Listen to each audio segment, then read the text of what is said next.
Magandang araw! Sa video na ito, tatalakayin natin ang buod ng ika-19 na kabanata ng Ibong Adarna na may pamagat na Ang Higanteng Bantay mula sa mga saknong 531 hanggang 568. Pag-aaralan din natin ang mga mahahalagang pangyayari, tauhan, tagpuan, talasalitaan at aral, mensahe o implikasyon na matatagpuan sa kabanatang ito. Simulan na natin. Binigyan ni Doña Juana si Don Juan ng babala na ang nagbabantay sa kanyang hardin ay isang mapang-abusong higante. Hindi naglaon, lumabas ang nasabing higante dahil nakaamoy siya ng tao at na lamang tama ang kanyang hinala dahil may ibang tao nga sa kanyang teritoryo. Nagpakita ng kasiyahan ang higante dahil hindi na niya kailangang mamundok pa para humanap ng pagkain dahil nakita na niya ang kanyang ihahain sa hapagkainan. Sa kabila ng kanyang kasalukuyang sitwasyon, hindi nawalan ng tapang si Don Juan. Hinamon niya ang higante at ipinagtanggol ang kanyang sarili gamit ang kanyang matatalim na espada. Sa kanyang kagitingan, nagtagumpay si Don Juan laban sa higante.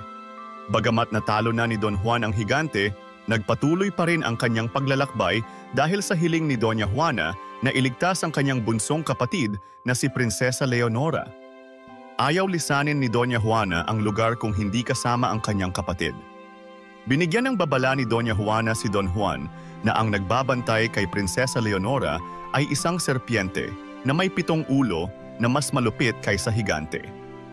Ang nasabing serpiente ay may kakayahang magpatubo ulit ng ulo kapag ito ay naputol.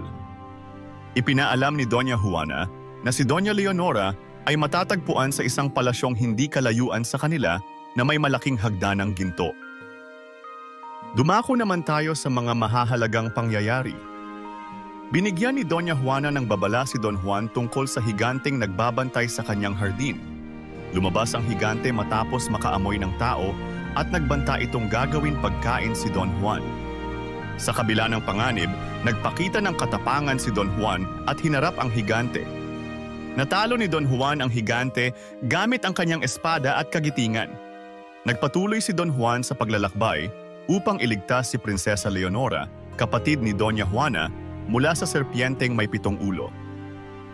Mga mahahalagang tauhan. Don Juan, ang pangunahing tauhan na matapang na lumaban sa higante at nagpatuloy sa kanyang misyon upang iligtas si Prinsesa Leonora.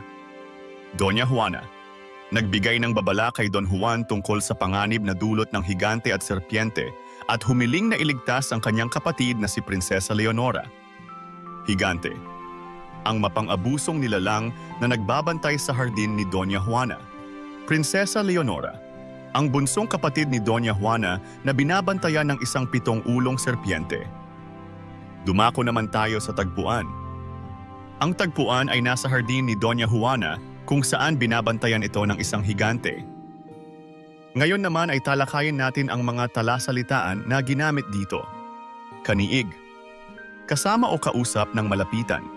Nailugmok, napabagsak o natumba. Nagniningas, nag-aapoy o umaalab. Pakutya, may pang-aasar o panunuya. Pindang, pinatuyong karne. Pumapanhik, umaakyat. Sakdal lupit, sobrang lupit o malupit. Sinisila, hinuhuli. At ngayon ay alamin naman natin ang mga aral o mensahe ng kwento. Ang tunay na katapangan ay hindi nasusukat sa lakas ng katawan kundi sa tapang ng puso at determinasyon. Ang pag-alam at pagtanggap sa mga babala ng iba ay mahalaga upang makaiwas sa kapahamakan. Ang pagnanais na makatulong at magligtas ng kapwa, lalo na ang mga mahal sa buhay, ay nagpapakita ng tunay na pagkatao at malasakit. At diyan nagtatapos ang ika-19 na kabanata ng Ibong Adarna, Ang Higanteng Bantay. Ano ang natutunan mo sa kabanatang ito? I-comment mo na ang iyong sagot. Inaanyayahan ka din namin na i-like, subscribe, at i-click ang notification bell para lagi kang updated sa mga susunod naming videos. Hanggang sa muli, maraming salamat sa panonood.